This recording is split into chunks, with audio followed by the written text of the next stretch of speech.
गुरु वेगळा, सद्गुरु वेगळा, श्रीगुरु वेगळा आणि जगद्गुरु वेगळा. ऐका, शिकवतो तो गुरु, चांगलं शिकवतो ते सद्गुरु, देव दाखवतात ते स्त्री गुरु आणि स्वतःच देव असतात ते जगद्गुरु. विठ्ठल. शाळेत जे आपल्याला शिकवतात त्यांना आपण काय म्हणतो? गुरु जी. पुढे जी लावतो. गुरु जी शिकवतात ते गुरुजी, चांगलं शिकवतात, सद्मार्ग शिकवतात ते सद्गुरु बाळीनाथ महाराज. स्त्री गुरु ज्ञानोबा आहे. स्त्री गुरु सारिका आस्थापाटी रागा इतराचा लेखा कोण करी. आणि जगद्गुरु फक्त 3, शंकराचार्य, तुकोबराय लहान मुलं आणि भगवान श्रीकृष्ण. म्हणून तुकोबराय जगद्गुरु आणि इथून पुढे आता कीर्तन सुरू. विठ्ठल.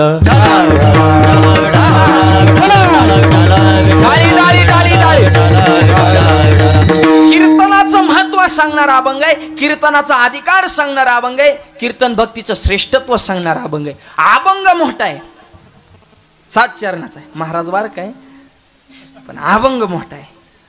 आणि असा हा 7 चरणाचा अभंग. आणि सरळ नुसता अभंग म्हणलं तरी आमच्या महिला मंडळाने डोलायला सुरुवात केली, कारण अभंगात असं लय सोपं आहे. सहज बोललं की अभंगाचा भावार्थ समजतो, पण भावार्थ जरी समजत असेल तरी त्याच्यातला मतितार्थ फार भयानक आहे. विठ्ठल.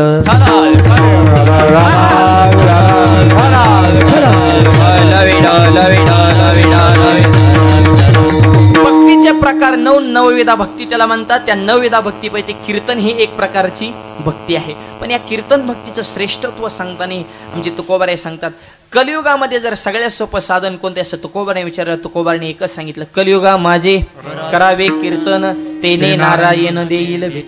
आणि त्याचं उत्तर आहे का, वेदांत काय सांगतंय आणि गाथा काय सांगतो. वेदांत असं सांगतंय की जीव ब्रह्मरूप होऊ शकतो, पण देह ब्रह्मरूप होऊ शकत नाही. देहाचा आणि ब्रह्माचा काही संबंध नाही. ब्रह्मरूप काय म्हणून शब्द काय, जीव ब्रह्म ऐक्य. वेद सांगतोय की जीव ब्रह्मरूप होऊ शकतो, पण तुकोबारायांचा गाथा सांगतोय कीर्तना जर बसला तर देहच ब्रह्मरूप होऊ शकतो. विठ्ठल. आणि याला प्रमाण जेवणानंतर आहे म्हणून जरा टेन्शन आहे, जरा फ्रेश बसा, रिलॅक्स, अजिबात टेन्शन घ्यायचं नाही. आयुष्यातली सगळी दुःख विसरायची एवढी एकच जागा. हिथं येऊन काय काय टेन्शन मध्ये अशी जोड बसते, आम्हाला टेन्शन देते. एक हसतो नव्हता टाळ्या बाजूना, म्हणलं करा टाळी बाजूना. ते मला माझ्यावर कर्ज आहे, मग आम्ही फेडाव का काय. बोमलत फिरला येतात किती जाते ती. पैशाचा हिशोब असल्या कर्ज होईन का. 10 कमान 5 खर्च कर्ज होईन का. 10 कमीतून इच्छिप येतो. बिस्लरी नाही होऊन ते कर्ज. ज्याच्यावर कर्ज तेवच खरा मर्द. यो कर्जावाले तर हसायलाच लागले. ते म्हणते आता अशी का आधार देणारा महाराज भेटला. मला ऐका की जीवनातले दुःख विसरण्याची जागा आहे फक्त एकच आहे, कीर्तन. आणि हे पहिलं कीर्तन झालं पंढरपूरच्या वाळवंटामध्ये. असं जसं हजारो समाज आज या ठिकाणी कार्यक्रमाला उपस्थित आहे, असे लाखो वारकरी पंढरपूरच्या वाळवंटामध्ये. एकादशी जवळ आली. महाराष्ट्रातल्या प्रत्येक कान्या कोपऱ्यातून साधू संत माझ्या पांडुरंगाच्या भेटी करता पंढरपूरकडे निघालेत. निवृत्ती ज्ञानदेव सोपान मुक्ताई सावता महाराज आले, कुर्मदास आलेत, चोका महाराज आलेत, बंका आलेत. एवढं नाही, उत्तर प्रदेशचा साधू सुद्धा पंढरपूरच्या वाळवंटामध्ये, कबीर महाराज, ते सुद्धा उत्तर प्रदेश म्हणून पंढरपूरमध्ये. आणि एवढे सगळे वारकरी पंढरपूरच्या वाळवंटामध्ये आल्याच्या नंतर अरे काय तो आनंद आहे. संतांची जी भेट होते त्या भेटीतला जो आनंद आहे, त्या आनंदाची गणना हे कोणत्याच मापामध्ये मोजता येत नाही. हा प्रसंग आमच्या संत जनाबाईनं पाहिला. आणि जनाबाई त्याचं वर्णन करतात की नुसते वारकरी आले नाही तर अधिकार संपन्न वारकरी पंढरपूरच्या वाळवंटामध्ये एकत्र झाले. आणि म्हणून त्यांची टाळी एक झाली. आणि त्या सगळ्यांचं केंद्रबिंदू म्हणजे ज्ञानोबराय होते. अभंगाच्या पहिल्याचे सांगा, टाळी एक होईल का हो? प्रश्न आहे ना, शंका. आता आज एवढी माणसं इथं, आपली टाळी एक होती का? काय कांचे हातावर हात पडतोय, काय कांचे उचलती, काय काय तर वाजविनाच इथं. म्हणजे काय काय टाळ्या वाजित येते पण तोंडाच उघडीत नाही. मग पंक्तीला बसल्यावर तसंच करायचं, घास घ्यायचं पण तोंडाच उघडायचं. मग तिथं तर घास घ्यायचे ते थोबाड वाश येतो. मग मरचिन व इठल म्हणल्यावर. कीर्तन संपल्या कुणी पेड वाटाय आणून द्या, मला मला मला मध्ये तिथं हात चालून तोंड चालून, इथं दोन्ही बंद. या आता आपली टाळी जर एक होय ना तर मग इतक्या लाखो वारकऱ्याची टाळी एक होईल का? प्रश्न आहे ना. एकच टाळी झाली, सुरुवातच अशी उलटी कस का, एक टाळी कशी होईल? शंका. आणि शंका माणसाला निर्माण झाली पाहिजे, पण शंका चांगली असावी, उलट्या खोपडीच्या शंका नसावं. एक मला कंबार का बांधा, मग काय नरट बांधाव का काय? अरे कास घालून बळकट कळी काळावरच जाऊन. कीर्तनकार म्हणजे योद्धा आहे. आणि तुम्ही सगळे मावळे बघा, सगळे मावळे असे कमरेला शियाला बांधायचे मग लढायला जायचे. कारण महिला मंडळ सुद्धा बोलताना आता कंबर कसते मग कामाला लागते. म्हणजे कंबर बांधणे याचा अर्थ आता झडझडोनी व्हायला निघ आणि भक्तीचे वाटी लाग. कीर्तनकार योद्धा आहे. झुंजार ते एक विष्णुदास जगे पाप पुण्यांगे नातळे त्या. आणि म्हणून कंबर बांधायचे त्याचं हे का. पण काही विचारते तो लई समाजी चित्र आहे. बारागरची बारा काही बोलतात म्हणे. मी सकाळ सकाळी एका गावात कीर्तनाला निघालो, मला एक भेटला जे हरी जे हरी. ते मला माऊली कुठं आज खेळ. आता यो खेळ होय तो. पण म्या उलटा टाकला म्हणलं खेळचं, पण खेळ मांडीला वाळवंटी घाई नाचती वैष्णव. हा वाळवंटातला खेळ आहे हो. आता समाजी चित्र असतो. काय लोक बोलते आणि ह्याचा नेम नाही. चांगल्याला तर कवाच चांगलं म्हणणार नाही. समाजला ही चित्र आहे. स्वतः माळ घालीत नाही, घातली त्याची टिकून देत नाही. याला वारेला आला माळ घालून सत्कार करावं का नाही. गावाने येड्यावानी करीत होता, झालाय माळ करीत, त्याला टोचून बोलत्या. थपला काय बुका, रेटला काय गंध, घातली गळ्यात तुळशीची माळ, वाजवी देवाच्या नावानं टाळण, केलं बुक्यानं कपाळ काळ. आता काय इमानाची न्यायला. ती म्हणतो आयो नसते घातली तर बरं झालं असतं रे.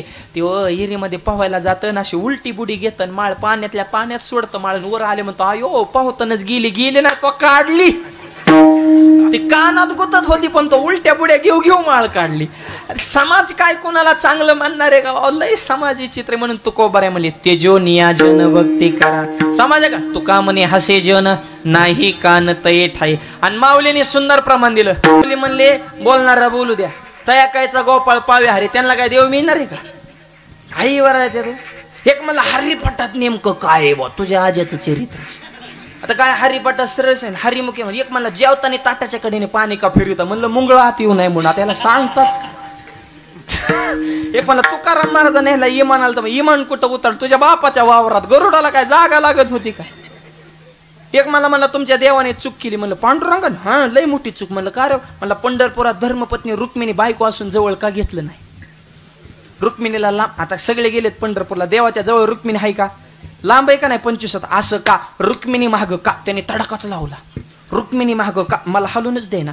म्हणलं रुक्मिणी महाग का एवढाच प्रश्न आहे. मला हा म्हणलं आई. म्हणलं तू इठ्ठल आणि तुझी मंडळी रुक्मिणी, तुम्ही दोघं मोटरसायकल बसल्या, तुझी रुक्मिणी कुठं बसती. ते म्हणला महागच असते. मला आमचं तसंच. उलट आमची रुक्मिणी 25 हात जागा सोडू नये.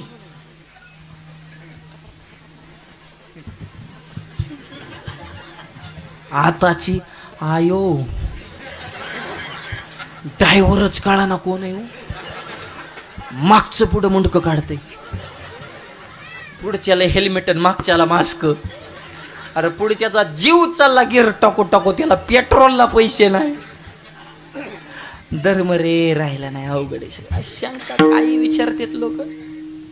मी एकदा म्हणलं शुद्ध बीजा पोटी फळे रसाळ गो म्हणते. जसं पेराल तसं उगवत. आता काय चुकलं माझं गाथा सांगतोय का नाही.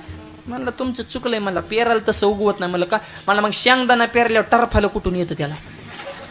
भुईमुगाची शेंग बघितली का ना. आज शेंगदाणा वर टरफाले का नाही. मी म्हणलं बरं नाही मला शेंगदाण्याला डायरेक्ट शेंगदाणाच आला पाहिजे. मला हलू न द्या ना, ती उत्तर द्या. म्हणलं फुकट नाही दे. चहा प्यायला घरी नाही. त्याने चहा प्यायला घरी नेलं. मी म्हणलं मला फक्त चहा आण. म्हणलं हा आणतो की. आणि त्याने आणला कपाच्या. म्हणलं दारा. म्हणलं नुसता चहा. म्हणलं कपाच. म्हणलं कप नाही नुसता चहा. कपाशिवाय चहा कसा येईन. म्हणलं मग टरफल्याशिवाय शेंगदाणा कसा येईन. म्हणलं तुमच्या कुठं ना दिला का. मग तुला आधी कळत नव्हतं का. अरे शंका असावी पण चांगली असावी. तसं अभंगात शंका एकच टाळी झाली. आता इतके वारकरी त्यांची टाळी एक होईल का. शंका आहे पण त्याचं उत्तर आहे का. त्याच्यात 2 उत्तर सांगतो चित्त देऊन आहे का. एकच टाळी झाली या शब्दाचा पहिला अर्थ.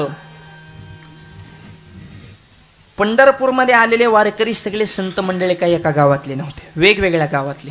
पण एका जातीतले होते का नाही. एका धर्मातले होते का नाही. एका पंथातले होते का नाही. वेगवेगळ्या जातीचे धर्माचे वेगवेगळ्या विचाराचे. पण तिथं आले ते वारकरी म्हणून आले, माऊली म्हणून आले, भगवंताचे भक्त म्हणून आले. वेगवेगळ्या विचाराची माणसं आहेत पण वारकरी म्हणून एक झाले. याचा अर्थ एकच टाळी. म्हणजे वेगळ्या विचाराची, वेगळ्या गावची, पण सगळे माऊली झाले. आज कीर्तनकारच माऊली नाही, ऐकणारे सुद्धा सगळे माऊलीत. दिंडीत गेल्या नावाने कोण हाक मारतं का? नाही. माऊली चला पुढं, माऊली या, माऊली बसा, याचा अर्थ एकच टाळी. हा पहिला अर्थ बरं का. आणि आता दुसरा अर्थ सांगतो. एकच टाळी झाली.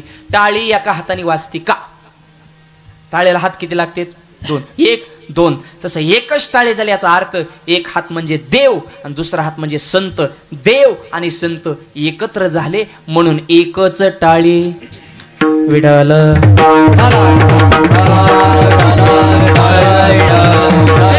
हा त्याच्यातला भावार्थ आहे. नुसता शब्दाचा अर्थ घेतल्या फजिती होत असते. शब्दार्थ वेगळा, भावार्थ वेगळा, लक्ष्यार्थ वेगळा, वाच्यार्थ वेगळा, मतितार्थ वेगळा. अर्थाचे बरेच प्रकार आहेत. नुसता शब्दाचा अर्थ घेतले फजिती होती. एक जण हॉटेलमध्ये गेला, मला बटाट वडा द्या, वडापावचा वडा.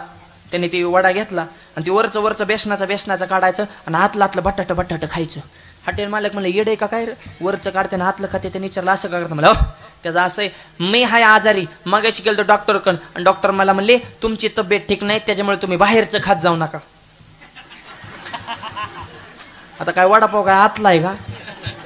म्हणजे अशी माणसं शब्दाचा अर्थ घेतल्या फजिती होती. हो, एकदा मी कीर्तनात सांगितलं, माणसाने आतून निर्मळ झालं पाहिजे. ते घरी गेलं निर्माच पिलं. आधीच पंक्तीत बुंदी खाल्ली होती आणि घरचा निर्मा.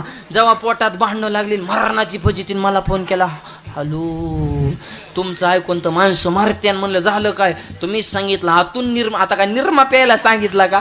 म्हणजे शब्दाचा अर्थ घेतल्या फजिती होती. हो, एक सांगितलं दुसरं सांगितलं. एक जणाला डॉक्टरने औषधाची बाटली दिली, सांगितलं हे औषध पाण्यात घ्या. त्याने ती बाटली घेतली आणि ती कमर इतक्या पाण्यात गेलं, नदीत.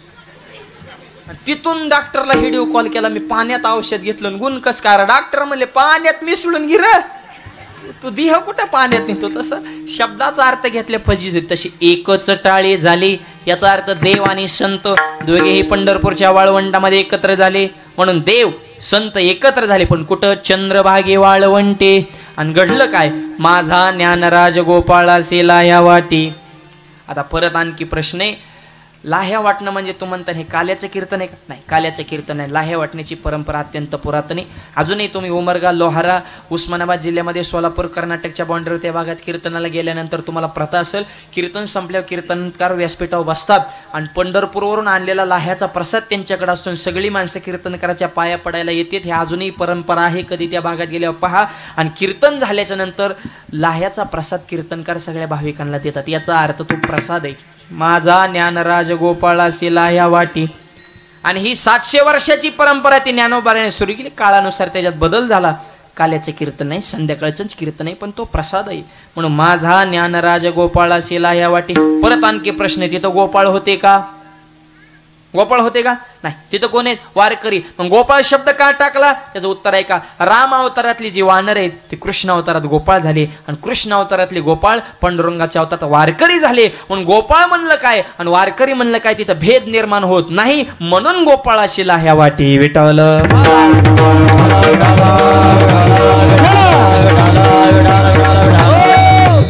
आणि एवढं बोलून जनाबाई थांबत नाही.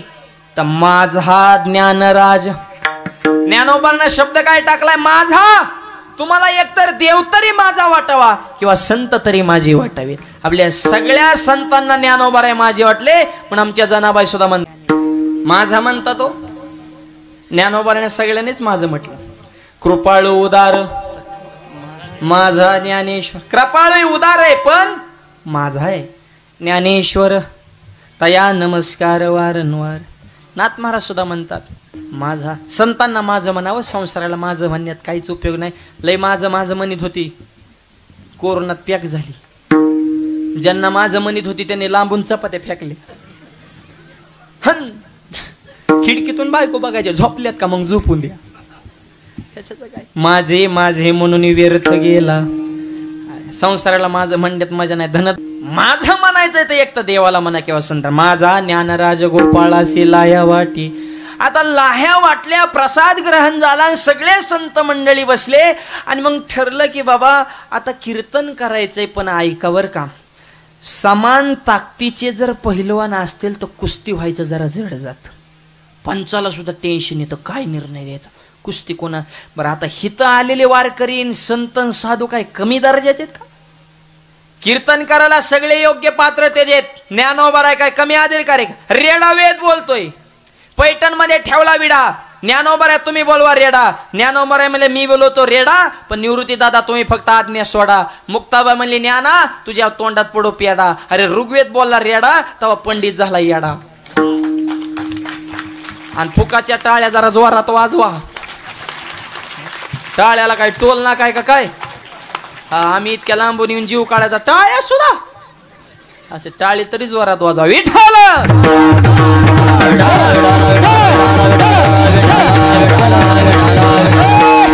काय अधिकार ज्ञानोबरायांचा? ऐका, कीर्तन करायला सगळेच योग्य पात्र त्याचे. कीर्तन करायचं कोणी? ज्ञानोबरायांचा अधिकार. बरं निवृत्तीदात काय अधिकार आहे? 9034 ज्ञानेश्वर लिहिणारा महात्मा ज्यांचा शिष्य गुरु काय सामान्य असेल का? ते बी कीर्तन करू शकत. मुक्ताबाई चांगदेवाला चांग्याशिवाय बोलत नव्हती, बारकी होती पण कडक होती. चांगदेव म्हणजे लई ती म्हातारा लई येड होतो चांगदेव. हा नाहीतरी म्हातारे जरा विचित्रच असतात. एका म्हातारा मला सप्त्यात घेणा येईना, ती काय म्हणते मला कुठला झेप पाहिला? तुला 1.5 किलोचा येणा झेपान आणि 30 किलोचा नातू बरा झेप होतो कडव हिंडवायला. दिवसभर नाताला हिंडवतो, शेजाऱ्याच्या म्हाताऱ्यानं होय र सारखाच नाताला हिंडवतो, काय भानगड आहे? म्हातारा म्हणतो नातू होय माझ्याशिवाय राहतच नाही. आता तुझ्याशिवाय राहत नाही का सांभाळ्याशिवाय तुकडा मिळत नाही, तुलाच माहिती रे.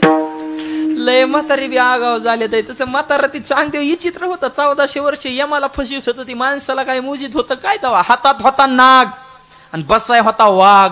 पण माऊली भिंती बसून आले, हे बघून चांगदेवाच्या पोटात पडली आग. 9 वर्षाच्या मुक्ताबाने चांगदेवाचा शांत केला राग. आणि मग मुक्ताई म्हणती चांग्या काय मागायचं असेल तर माग. काय अधिकार आहे मुक्ताबाईचा? तिथं मुक्ताबाई बी कीर्तन करू शकत होती ना, कुणीच कमी नाही हो. सावता महाराज देव खुरपाय लागत होत. देव कबीर महाराज काय अधिकार? कबीराच्या मागे शेली विनी, त्यांचा शेला देवाने विणला. बाईक ऐका बर का अधिकार. गोरा कुंभार ज्यांची मडकी देवाने घडवली, ऐका कमी कोण? चोका महाराज पत्नीचं बाळत पण देवाने केलं. तिथं येणारा प्रत्येक साधू प्रत्येक वारकरी हा उच्च दर्जाचा श्रेष्ठ आहे.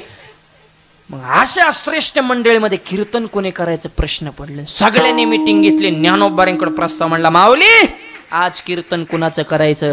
तर माझ्या ज्ञानोबाराने कुणाकडे बोट केलं? अभंगाच्या दुसऱ्या. काय अधिकार असेल माझ्या नामदेवरांचा? सगळ्या संतांनी माऊलीचं वर्णन केलंय, पण माऊलीने कुणाचं वर्णन केलं? पंढरी रायाचा तो प्रेम भंडारी. माझ्या ज्ञानोबारांचं वर्णन अख्ख्या सगळ्या संतांनी केलं, पण ज्ञानोबारांनी ज्यांचं वर्णन केलं त्यांना नामदेव महाराज म्हणतात, म्हणून त्यांचं कीर्तन आहे विठ्ठल.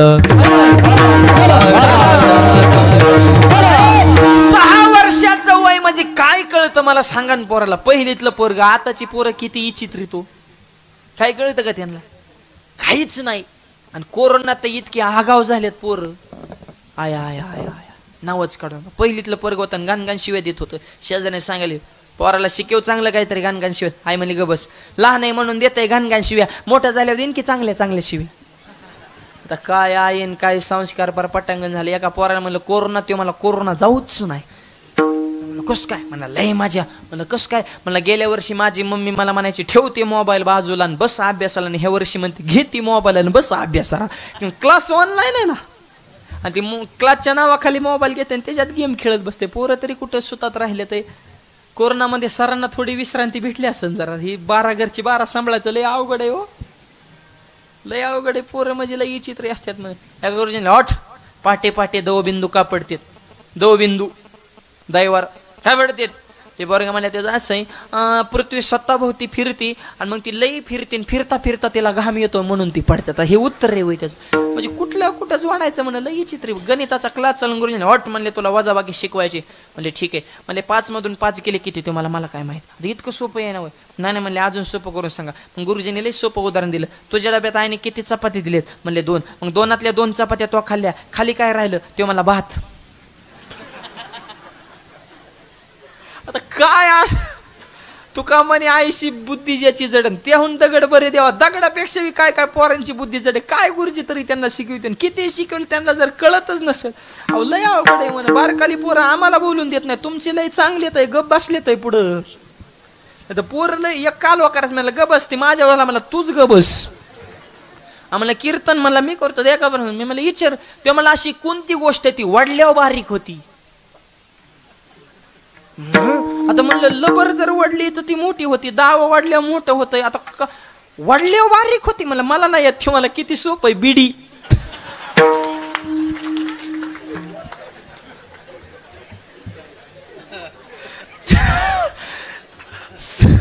वडल्या बारीकच होती ती. म्हणजे अशी विचित्र पोरं असतात मला. त्याच्यामुळे त्यांच्या संस्कार करण्यासाठी महिला मंडळ आज सद्गुरू बाळनाथ महाराजांकडे एकच मागा. काय मागा असावा पण वंशाचं नाव उज्ज्वल करणार, नाही तर पोरं नसलेली बरी. आणि यासाठी आईनं मुलावर चांगले संस्कार करा. शिवाजी महाराज फुकट गेले कसे घडले. शिवाजी महाराज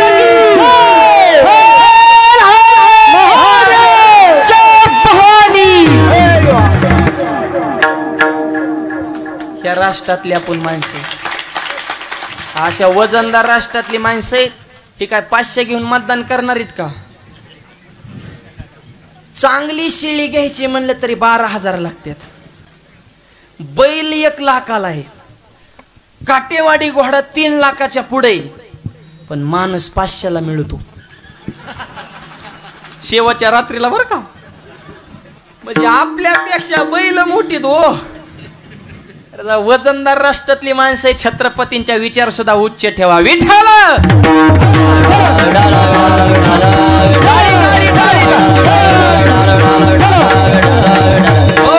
मन मुलं घडवणं हे तुमच्या हातात आहे. महिला मा जिजाऊने दिया हमें सुंदर शिवाजी राजा. आई साहेबांना राजा घडवला, तुम्ही जिजाऊच आहेत. हे छत्रपतींचे मावळे. आणि बालपणापासून संस्कार करा. यासाठी 3 वाक्य लिहून घ्या माता माऊली. वाटतं तुमच्या पोटी ज्ञानोबारे तुकोबारे यावे तर ऐका. रामकृष्ण हरी नावाचा उच्चार राहू द्या तुमच्या ओठाला. गरोदरपणामध्ये ज्ञानेश्वरी गाता भागवत परशु द्या तुमच्या हाताच्या बोटाला. ना आळंदीचे ज्ञानोबारे येतील तुमच्या पोटाला. का ज्ञानोबाऱ्या तुकोबाऱ्या येणार नाही हो. आईनं तसं जीवनामध्ये तप करावं. यासाठी साधना महत्वाची. 6 वर्षाचं वय आणि दूध पिओ मेरे गोविंदलाला हे तर आपला विषय चालला होता.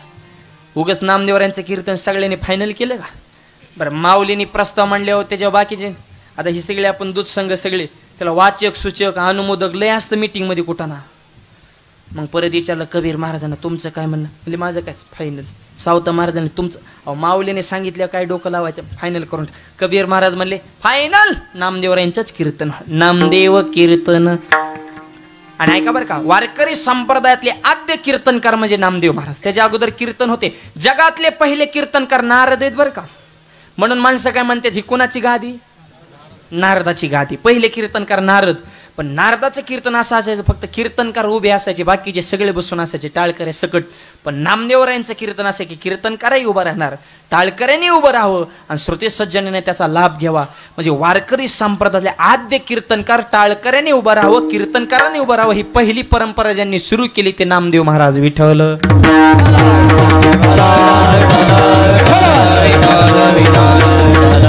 आणि मग कीर्तन सुरू झाल्यावर आवाज थोडा वाढवा. हे म्हण देवाला कुठं दम निघन का हो.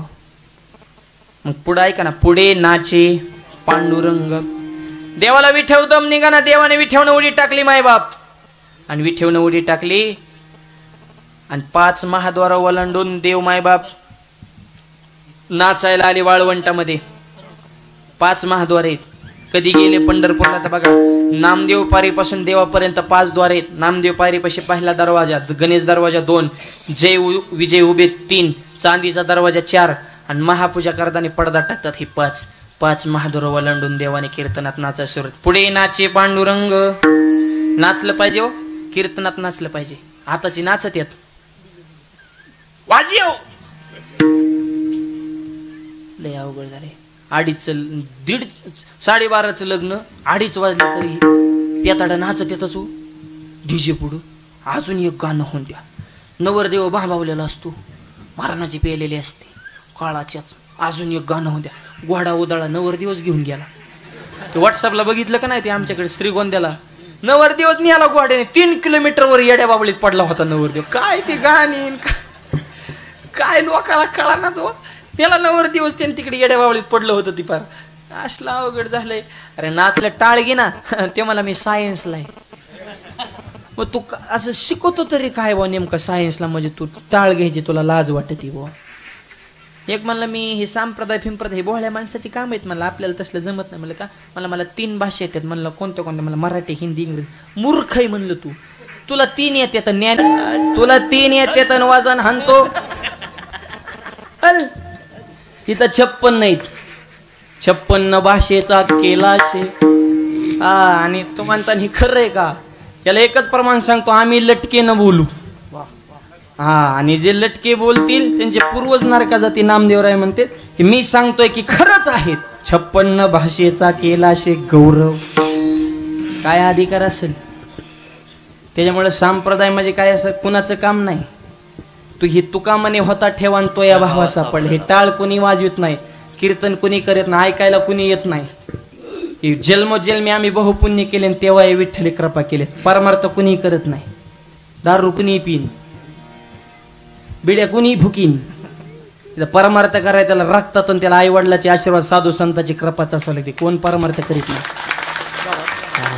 तुझ्या 3 भाषेचं काय करायचं? चल निघ म्हणलं. 56 भाषेचा केला शिकव. भवार नवीना उभा रिले. काय अधिकार असेल? हे चल बस, उठू नका परत. आता ज्यांना 56 भाषा येत होतात ते ज्ञानोबाराय नामदेवरायांचे टाळकरी. टाळकरी बी काय सोपे नाहीत. हे ज्ञानोबारायचे बरं का. हे अध्यात्म संपन्न सगळे वारकरी मंडळी. कीर्तनकार नामदेवरायचे, पण टाळकरी ज्ञानोबाराय. पण ज्यावेळेस देवानं नाचायला सुरुवात केली, माझ्या ज्ञानोबाऱ्यांना मायबाप समाधी लागली. आणि कीर्तनाला कोणता अभंग घेतला हे ज्ञानोबारा विसरून गेले. काय कीर्तनातला प्रेमरस असेल मायबाप. आता माऊलींना कोणी सावध करायचा हे मोठा प्रश्न आहे.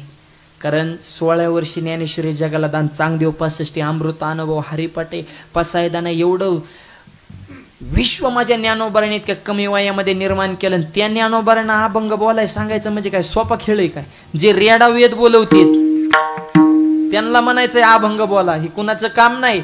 पण तो अधिकार कुणाचा होता? जनी मने बोला ज्ञान देवा अभंग. ज्ञानोबाराय कीर्तन चालू, देव नाचतोय, पण श्रोते सज्जन थांबलेत. किती वेळ देवाकडे पाहणार आहेत? अभंग बोला तुम्ही. काय अधिकार असेल जनाबाईचा? स्त्रीला वारकरी संप्रदायाने पहिल्यापासूनच किंमत दिली. ही फिट डोक्यात ठेवायचं. ह्यांनी कुणी उठता अजून म्हणतो आम्ही आरक्षण दिलं. ग बसा. आरक्षण महिलांना सगळ्यात पहिलं कुणी दिलं असेल तर ते वारकरी संप्रदायाने. तिथं जनाबाई म्हणू शकते ज्ञानोबांना अभंग बोला. जनाबाईचा अधिकार सामान्य आहे का? अरे जनाबाईनं झाडून काढावं, देवाने केर भरावं.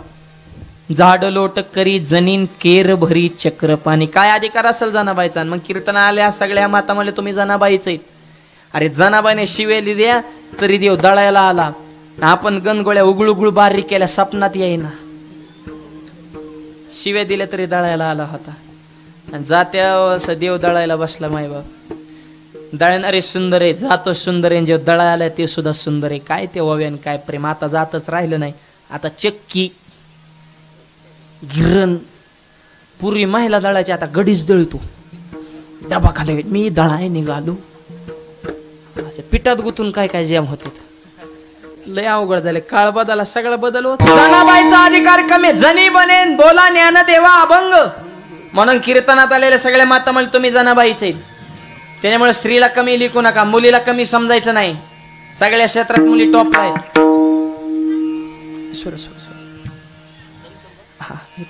गायक, वादक, IPS, PSI, कलेक्टिव्ह, प्रांत, तलाठी, ग्रामसेवक, सरपंच, आमदार, खासदार, मंत्री, राष्ट्रपती, पंतप्रधान कोण आहेत? महिला किती मजल मारली. आपल्याला का मुली नको? पळस खेडे.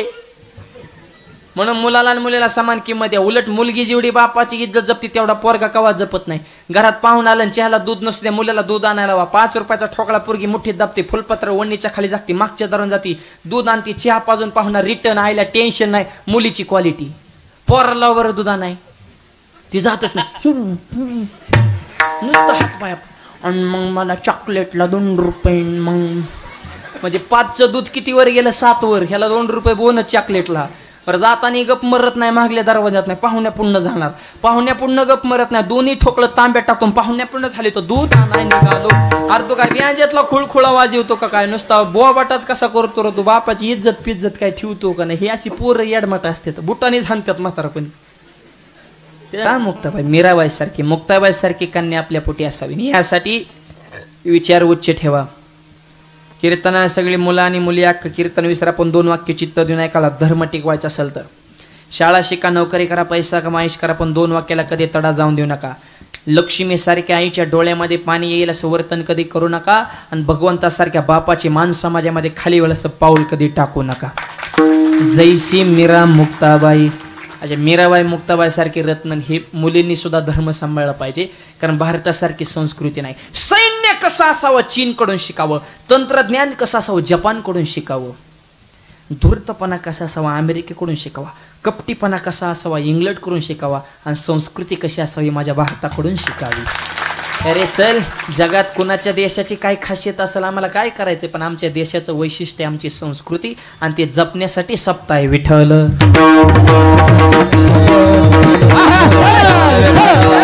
का सप्ताह करायचा एवढं 5 दिवसाचा 16 अन्नदान ज्ञानदान कीर्तन कर बोलवा हे 2 तास त्यांना वरडायला हे कशासाठी कुठं न करायचे. परिवर्तन झालं पाहिजे ना. नुसतं तुम्हाला आम्ही जॅम झालो सांगू आणि तुम्ही पॅक झाल्यात ऐकू. तुम्ही 40 वर्षात काय कमी महाराज मंडळी वाट लावल्यात का? तुम्ही आमच्यापेक्षा लय हुशार आहेत तुम्ही, म्हणून तुम्ही बसून ऐकताय. आम्हाला मग तू बोल आम्ही ऐकतो. आमच्यापेक्षा तुम्ही पुढचेत ना, म्हणून तर माऊली म्हणली प्रभू तुम्ही महेशाची. आम्ही देव आहेत पण तुम्ही महादेव आहेत ना, त्याच्यामुळे तुम्ही काय कमी वाट लावली नाहीत ना. पण बदल किती झाला हे महत्वाचं आहे ना. आणि माझी प्रांजळ भावना आहे सप्त्यात महाराज मंडळी किती मोठे आणले ह्याला किंमत नाही. एका सप्त्यात किती तरुण मुलं माळकरी झाले ह्याला खरी किंमत आहे. नाही तर सप्त्याव चालून श्राद्धाला कीर्तनन, वास्तुशांतीला कीर्तनन, 10व्याला कीर्तनच बदलच जर घडत नसेल तर काय उपयोग आहे. तुमचा सप्ताह आता 5 दिवसाचा आहे, 8 दिवसाचा सप्ताह बऱ्याच ठिकाणी असतो. माझी अशी भावना आहे की 5 दिवसाच्या सप्त्यात कमीत कमी 5 तरी माळकरी व्हावेत ना. एका कीर्तनात एक तरी कमीत कमी 5 दिवसात जर गावात 5 माळकरी होत नसत्यान तर एवढं करून उपयोग काय. मनात प्रश्न फार मोठा आहे मायबाप. नुसती सप्तलय चालू आहेत, तुम्ही वीजवर मंडपात आहे तर आम्हाला हँग करताय. खरे महाराज म्हणते तीच खरे रे, व्यसन करणं वाईट आहे रे. मंडपात आहे तर मंडपाच्या बाहेर काढलीस तर बघू सांगतच असत्यात. होय होय म्हणायचंच असतं, त्यांचा व्यवसायच आहे. तरुण मुलं माळकरी झाली ह्याला खरी किंमत आहे. किती तरुण मुलांनी सप्त्यामध्ये व्यसन करायचं सोडून दिले ह्याला खरी किंमत आहे. किती तरुण मुलांनी आई बापाला देव मानायला सुरुवात केली ह्याला खरी किंमत आहे. किती सासू सुनेने मायलेकी सारखं राहायला सुरुवात केली ह्याला खरी किंमत आहे. किती माता माऊलीने दररोज मालकाचं दर्शन घ्यायला सुरुवात केली ह्याला खरी किंमत आहे. किती जावा जावानी बहिणी सारखं राहायला सुरुवात केली ह्याला खरी किंमत आहे. आणि हे परिवर्तन होण्यासाठी सप्ताह आहे आणि हे बदल घडण्यासाठी नाम यज्ञ ही संस्कृती ही परंपरा जपण्याचं कार्य ज्ञानोबा तुकोबा यांच्या विचारातून घडू शकतं. आणि म्हणून हा कीर्तन महोत्सव आहे. विठ्ठल देवाने रोज कीर्तनात यायचं, नाचायचं. देवाने रोजचा नित्य निमष ठरला बरं का. आता चित्त देऊ नाही का, वेळ कमी, प्रसंग काय घडला आहे का. रोज देव कीर्तनाला 7 दिवसाचा सप्ताह बसला वाळवंटात. पहिल्या दिवशी देव गायब आणि देव कधी प्रवचनाला यायचे 6 वाजता प्रवचनाला आले. नंतर हरिपाठ झालं की भोजन झालं कीर्तन 9 ते 11 कीर्तन झालं की नंतर जागराला थांबायचे. जागर संपला की काकड्याला थांबायचे. काकडा करून सकाळी देव घरी जायचे. रोज रातच्याला देव गायब. 1 दिवस गेला, 2 दिवस गेला. रुक्मिणी म्हणली ही जातय कुठं. शेवटी शंका वाटणारच ना. 3 दिवस मालक गायब आहे रातच्याला म्हणलं. आई साहेबाला काय माहित नव्हतं काय चालू आहे वाळवंटात. म्हणले मालक जातेत कुठं. शंका, संशय लय वाईट नसतं काय. संशयावनी थोर अनेक पाप नाही घोर. माऊली म्हणले नसतं काय पण संशयच माणसाच्या डोक्यात. आता कसं व्हायचं. आणि मग रुक्मिणी म्हणायची ह्यांना हाय का आपली काळजी. ह्यांच्यासाठी आईबाप सोडून आपलं मरावं ह्यांनी राज्याला. भावाचा विचार केला नाही, बहिणीचा केला नाही, अख्ख माहेर सोडलं. ह्यांच्यासाठी आम्ही जीवाचं रान करून इकडे संसार करावा. ह्यांनी राज्याला काय. कोणत्या रुक्मिणीचं सांगतोय कळालं ना, हे महत्वाचं आहे. आणि मग रुक्मिणी म्हणले मालक जात येतोय कुठं बा. अवघड झालं, टेन्शन आलं. नारदजींना फोन केला.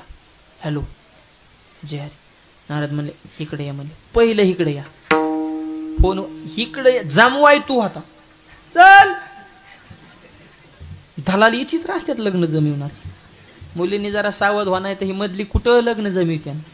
ही चित्र असते. तर एक जा पोराचं लग्न जमत नव्हतं. का जमत नव्हतं? त्याला एकच डोळा होता, हात बी एकच होता, पाय बी एकच होता. लग्न कसं जमन? एक हात नाही, एक पाय नाही, एक डोळा बी नाही, कसं लग्न जमन? पण दलाल हुशार होता. पोराच्या बापाकडून लाख रुपये घेतले, त्याने लग्न जमविलं. म्हणून कसं जमविलं आहे का? ती पुरीच्या घरी गेलं, पुरीच्या बापाला म्हणला असा नवर देव. आय आय आय आय आय.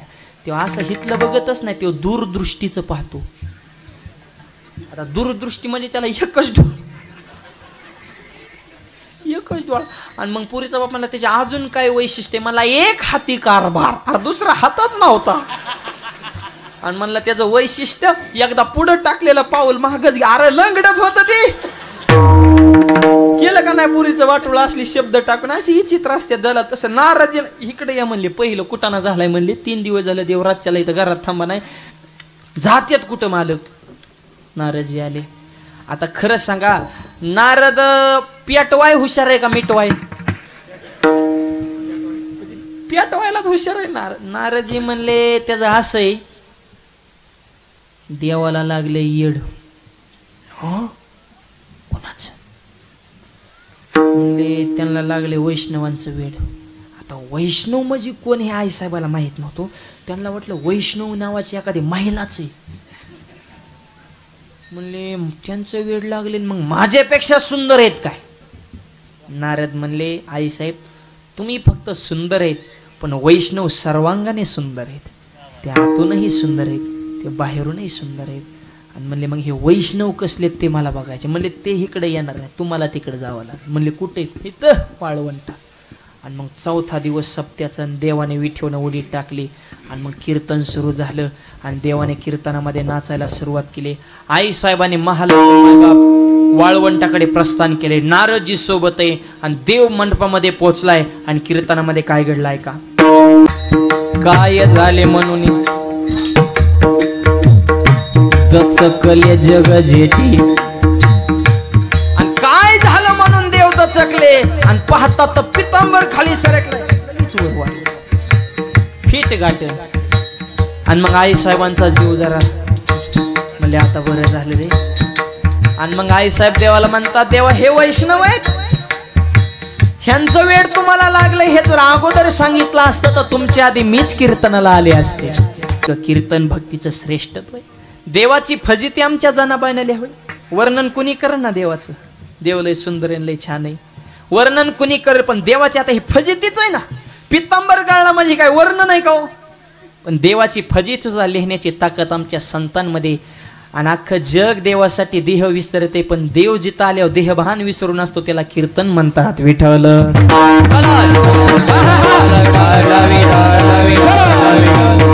म्हणून आईसा कीर्तन महिमा सर्वा माझी वरिष्ठ सगळ्यात श्रेष्ठ साधन कीर्तन आहे. आज जर इथं योग असता किंवा तप असतं किंवा जप असतं तर एवढे हजारो माणसं आली नसते. इथं कीर्तने म्हणून एवढे आले. आबाल वृद्ध लहानपणापासून ज्येष्ठांपर्यंत जड मूड भाविका सोपी केली पायवाट. आणि हे संतांचे आपले उपकार आहेत म्हणून हे कीर्तन श्रेष्ठत्व. म्हणून या कीर्तनातून विचारामध्ये परिवर्तन घडावं एवढीच अपेक्षा. जाता जाता सगळ्या तरुण मुलांना एकच सांगणे, छत्रपती शिवाजी महाराज परत येतील का नाही हे सांगता येत नाही, पण तुमच्यातला राजा जागा करायचा तर 3 वाक्य लिहून घ्या. तरुण युवकांनो, व्यसन करून तुम्हाला मिळतंय तरी काय? वाईट गोष्टींमध्ये कधी तुमचा घसरून देऊ नका पाय. रात्री 12 वाजता डोळ्याला कोणती स्त्री दिसली तिला जर तुम्हाला मानता आलं ना माय, तर तुम्हीच्या भूमीचे खरे ओरिजिनल शिवराय. तुम्ही शिवाजी महाराज आहेत. कष्ट करा, विचार उच्च ठेवा, नीती ठेवा, नम्रता ठेवा, महाराष्ट्राबद्दल स्वाभिमान ठेवा. अरे 390 वर्ष झालं अजूनही छत्रपतींची जशी तशी आहे कीर्ती. 18 पगड जातीला समाज माझ्या राजांची प्रेमानं करतो आरती. राजांकडे बघितलं तरी लढायला प्राप्त होती स्फूर्ती. आणि असा राजा महाराष्ट्रात जन्माला पावन झाली महाराष्ट्राची धरती. त्या राजाचं येणं नाही धरती पावन झाली. म्हणून त्यांचे विचार जोपर्यंत आपल्या जीवनामध्ये राहत नाहीत तोपर्यंत आयुष्यातला खरा आनंद प्राप्त होत नाही. आणि यासाठी या कीर्तनातून बदल विचारामध्ये घडवा. माझं ब्राह्मण काकाला नेहमी सांगणे, लग्न जमवताना मुलाची मुलीची पत्रिका नाही जुळली तरी चालेल, पण सासूची सुनाची पत्रिका जुळते का हे आधी बघा. हा ह्यांची खरी कुंडली जुळली पाहिजे रे, पोराचं काय नसतं रे, ती कसलं बी असू द्या समजूनच घेत. त्याचा लय हाल होते. ते आईकडे गेले की आईसारखंच बोलतो, आईला म्हणतो तुझंच खरंय, बायकोला म्हणतो तुझंच खरंय, दोन्ही संग आले की म्हणतो बाहेरच बरं आहे, मरण का मरायला लागली, पोरं वाळून गेली दोघींच्या चेंगरा चिंगरीमध्ये. पण पोरांना सांगतो आई बी खुश राहणार, बायको खुश, सासरवाडी खुश राहणार. फक्त 3 वाक्य मुलांनी लिहून घ्या. 1, आईची करा उपासना, पत्नीची करा जोपासना, आणि व्यसनापासून दूर ठेवा तुमची वासना. असं आईला देव म्हणा, पत्नीचा सांभाळ करा आणि व्यसनापासून दूर राहा. लक्ष्मी पाणी भरल्याशिवाय व्यसनापासून दूर राहा. शेवटची विनंती तरुणांना, व्यसन फॅशन वाईट वक्त दिसन तिथं खाली बसन, ह्याच्यात काय भेटन. गुटखा खाल्ला तोंड फुटन, दारू प्याला लिव्हर फुटन, सप्त्यात आला तर बंधन तुटन. सुरुवातीला गोड बोलून तुझा काटा काढत्यान रे मित्रमंडळी, सुरुवातीला पाचत्यान ताडी, तुझी वळत्यान नाडी, दारूची लावत्यान गोडी, इकावं लागन गाडी, इकली माडी, बायकोची जीर्ण झाली साडी. अरे लावना त्या दारूला काडी, धरण्यानोबा तुकोबाची जोडीन, मग कळन परमार्थाची गोडी. मूर्खाच्या संगती जाऊन बरबादी करण्यापेक्षा वार करत बसून इथं हरिपाठ वाच ना, गाथा वाच ना. त्याच्यामुळे खातो गुटखा, वाईट खाण्या जिबेला चटका, खेळतो जुगार मटका, संसार होतो ना फाटकारा. दे ना व्यसना झटका, व्यसनापासून दूर राहा. लक्ष्मी पाणी भरल्याशिवाय येणार नाही. आपली पिढी व्यसन फॅशन ह्याच्यामुळे महाग राहत चाललो, पण ह्याच्यावर मात करून आपल्याला पुढे जायचं. यासाठी आईसा कीर्तन महिमा सर्वा माझी वरिष्ठ, जडमुड भाविका सोपी गेले बाय वाट. मग सगळे संत मंडळीत देव आलेत, रुक्मिणी आई साहेब आल्यात, आणि त्यावेळेस आमच्या जनाबानी सगळ्या संतांच्या चरणावर लोटांगण घातलं आणि आई साहेबांनी देवाकडे हात जोडून प्रार्थना केली की भगवान, हा कीर्तनातला जो प्रेम रस्त अखंड आमच्या जीवनामध्ये यावा.